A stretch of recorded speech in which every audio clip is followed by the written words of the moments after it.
નમસ્કાર મિત્રો, welcome back to plates of T. પવિત્ર શ્રાવણ મહિનામાં જો તમારે આખા મહિનાનું વ્રત હોય, શ્રાવણ મહિનાના સોમવારનું વ્રત હોય કે પછી બીજું કોઈ પણ વ્રત હોય, તો આજની આ ફરાળી સૂકી ભાજી એકદમ પરફેક્ટ છે. ઝટપટ બની જાય અને ટેસ્ટી પણ એટલી જ. અને સૌથી સારી વાત એ છે કે વ્રતમાં પણ બધાને ભાવશે એવી સરસ સૂકી ભાજી છે. તો ચાલો બનાવવાનું શરૂ કરીએ.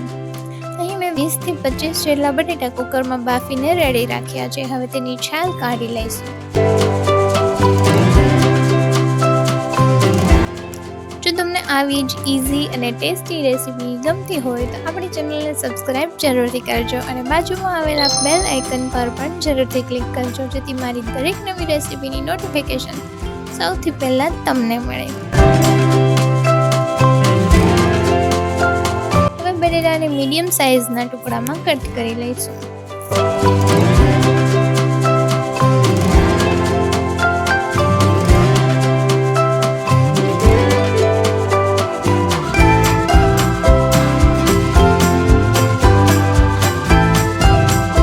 હવે એક કડાઈમાં 5 થી 6 ચમચી જેટલું તેલ ગરમ કરવા મૂકીશું.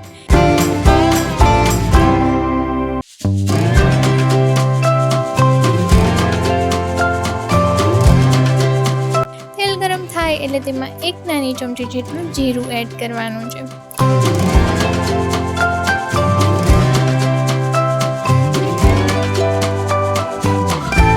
જીરું સરસ ગરમ થાય એટલે તેમાં 1 નાની ચમચી જેટલી આદુની પેસ્ટ એડ કરીને થોડી સાતળી લઈશું. હવે તેમાં 1 મીડિયમ સાઇઝનું કટ કરેલું ટમેટું એડ કરીને મિક્સ કરી લઈશું.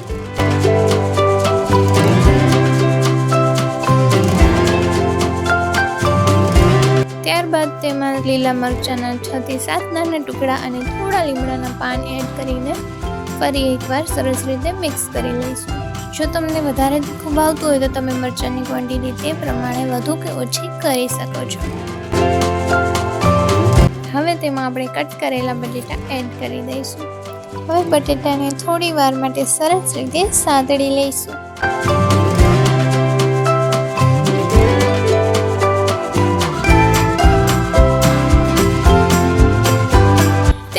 તેમાં અડધી મોટી ચમચી જેટલું કાશ્મીરી લાલ મરચું પાવડર એડ કરીશું. તમે તમારા ટેસ્ટ પ્રમાણે તીખાશ ઓછી કે વધારે રાખી શકો છો. હવે તેમાં સ્વાદ પ્રમાણે મીઠું, થોડો મરીનો ભૂકો,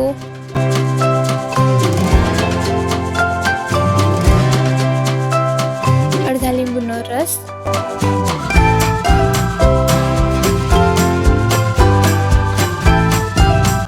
ચમચી ખાંડ એડ કરીશું.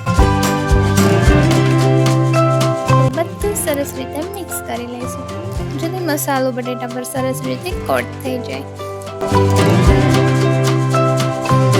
છેલ્લે ફ્રેશ કોથમીર એડ કરીને ફરી એકવાર મિક્સ કરી લઈશું અને બસ આપણી એકદમ ટેસ્ટી મસાલેદાર ફરાળી સૂકી ભાજી બનીને રેડી છે. જુઓ મિત્રો, કેટલી સરસ લાગે છે ને.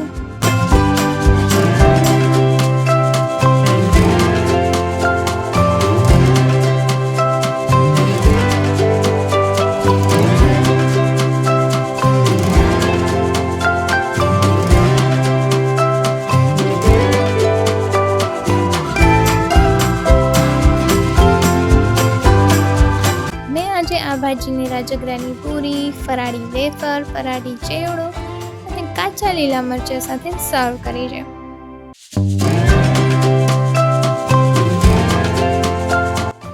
પવિત્ર શ્રાવણ મહિનામાં વ્રત હોય કે કોઈ પણ ફરાળનો દિવસ હોય ત્યારે તમે આ ફરાળી સૂકી ભાજી એકવાર બનાવીને જરૂરથી ટ્રાય કરજો.